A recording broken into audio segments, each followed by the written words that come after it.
I'm going to log in as a user, John at bdc.com. And John is, if we look over here, you'll notice that John is in the position of customer service representative. And if we click on user access, you will notice that he has read-only capabilities. It's orange, read-only.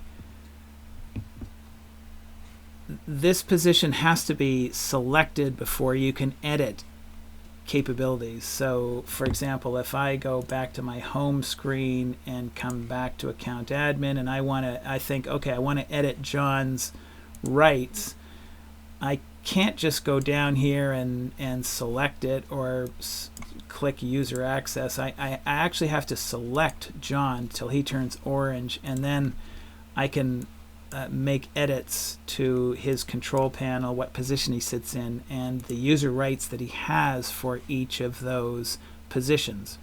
If he had more than one position, I could adjust the rights for each of those positions.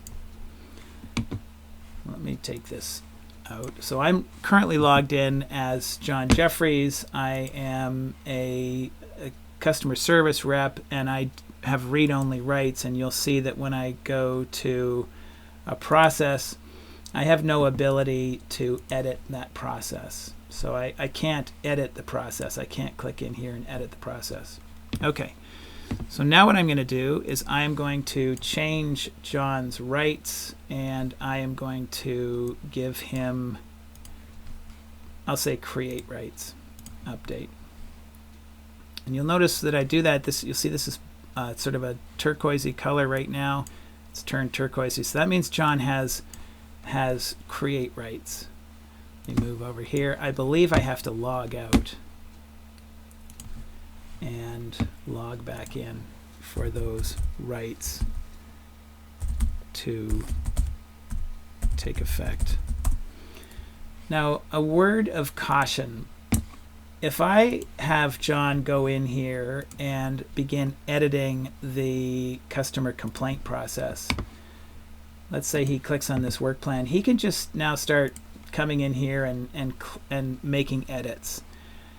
If this is an important process and you want to retain the previous version of this work plan, any process tool that they will be editing, if you want to retain a previous copy, what I would do is I would not give John those edit rights until you, as the administrator, has archived them.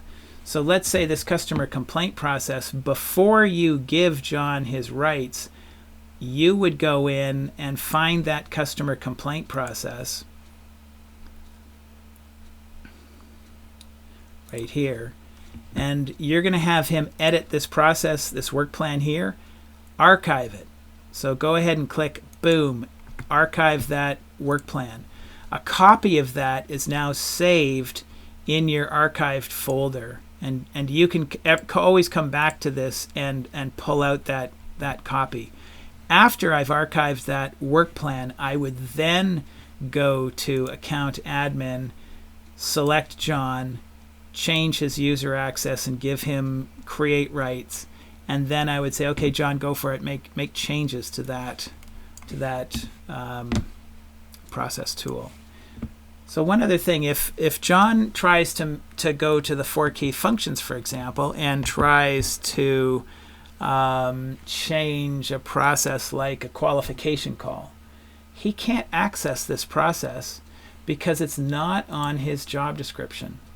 So there is no qualification call process on his job description. So he would not be able to even access that process to be able to edit any of the process tools. So number one, you have to make sure that the processes are on the job description that the specific individual has been assigned to. And number two, you have to make sure that they've been given the rights, the proper rights to edit those the processes that are on their job description. And number 3, if it's a major edit and you don't want to lose the old version, I would archive any process tools before you give someone the rights to be able to edit those process tools. I hope that makes sense.